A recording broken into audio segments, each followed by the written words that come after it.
Power and responsibility go hand in hand. And that's the thing that's so interesting, these out-of-date clips, and they want to talk about these things from 10 years ago. At the time when I was talking to camera, those videos were made for private circulation initially. Secondly, I wasn't trying to educate the world on anything back then. I didn't have the kind of power and influence I have back then. The way you say something to a video which has 50 viewers has to be different than the way you say something to a video that has 50 million viewers.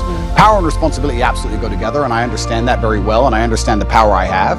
And I do believe I'm now an absolute force for good in the world, and I'm far more careful with how I'll project myself with certain ideas. Absolutely agree, completely. But that's the thing that's even so crazy about all of it. These old videos that everyone's so concerned about wouldn't even circulate if my haters weren't constantly trying to use them against me. They'd be disappeared into the history of the internet. I don't know where these things come from. I don't know where they were found. I don't know where they are. It's kind of crazy. A lot of people are making all these constant attacks on me, and I don't watch a lot of it. I'll have to be honest with you, Candace. I don't watch all of it. But a lot of the videos are so outdated. The only reason they even exist now is because my haters are so desperate trying to take me down. They don't have any concern for them being seen because they wouldn't be circulating them otherwise. So yeah, absolutely. Power and responsibility go hand in hand.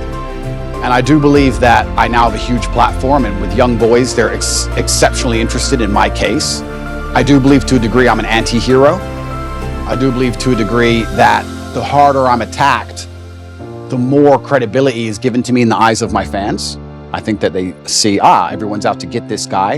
Everyone was out to get Batman. This kind of feels that way. And I do try and lead everyone down a good path and say extremely positive things. And I don't think anybody is finding any clips from the last 5 to 6 years which have anything negative in it. But this is the thing, right? So when you attack a man's mental fortitude on one issue, you attack it on all issues. This is why it's done purposefully.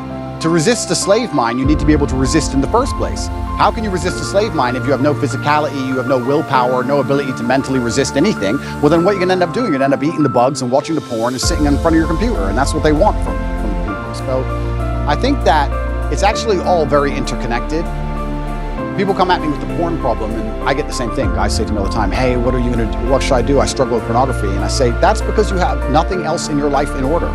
If you were in good physical condition, and you had the money you were supposed to have, and you had the mentality you were supposed to have, you wouldn't need it. So the reason you're so addicted to porn is because everything else in your life is a failure.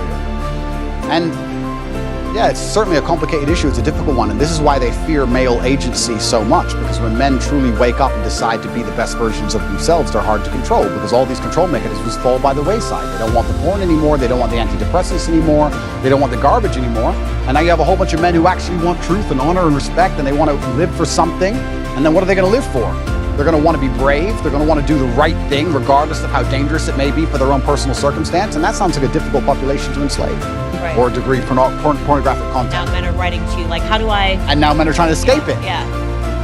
That's a really good question. There's a few different ways I can answer that question. I think the first way I'll answer it is, if you own a liquor store and an alcoholic comes in and you refuse to sell him alcohol, does he stop being an alcoholic? He just goes and buys from someone else. So that's the cop-out answer. The cop-out is, well, these people who are addicted are always going to be addicted, regardless of whether I did it or not. So that's the cop-out answer. But the second answer I can give, which I think is more detailed and probably more nuanced, is one, I intimately understand the relationship between men and these websites. I've had and seen men give away their life savings to girls they've never met. I've watched and I've seen it.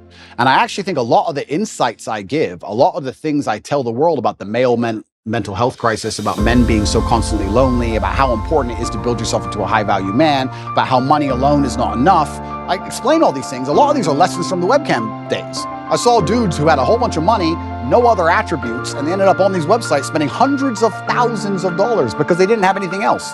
So I think I learned a lot of important life lessons, and I do my best to try and pass them on to people.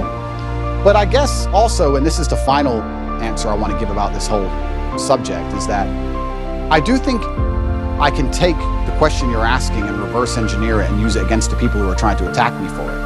My answer to it would be, how do you sit and want to criticize me for being involved in the production of pornography 10 or 11 years ago if you're involved in the consumption of it? Because you're creating a market for it. So anybody who wants to sit and say that I did things wrong, that's fine. You're allowed to throw stones. But if you're in a glass house, if you have ever signed up to an OnlyFans account, if you have Instagram, if you're following these models on Instagram who you don't know, who are showing their tits and ass all day, if you've watched porn, if you fancy or think some beautiful woman on a movie, if you're going to live in lust yourself, and you're funding this entire industry, you're downstream, you're at the bottom of it, how can you then take the moral high ground on the person who's producing it? That doesn't make sense to me. So if you've totally abstained from pornography your entire life, and you've never looked at it ever, and you've never been involved with it ever, and you're a perfect person, and you want to come along and say what I did was wrong, that's fine. But I don't think most people who are complaining can even say that. I don't think they can. To be a hero, you have to be attacked, and you have to be an imperfect person, and that's the reality of the world. And culture is super important, and you're right in regards to conservatives giving up. I'm trying to think of conservative culture now. I mean, I like to think that we're making degeneracy unpopular. I like to think that there are some good voices out there that is making God cool again. I actually like to believe the pendulum is swinging. I do believe it, and I see it online, and it's a combination of so many small things coming together almost in perfect timing. But it is cultural. You need a cultural shift that moves away from this insanity.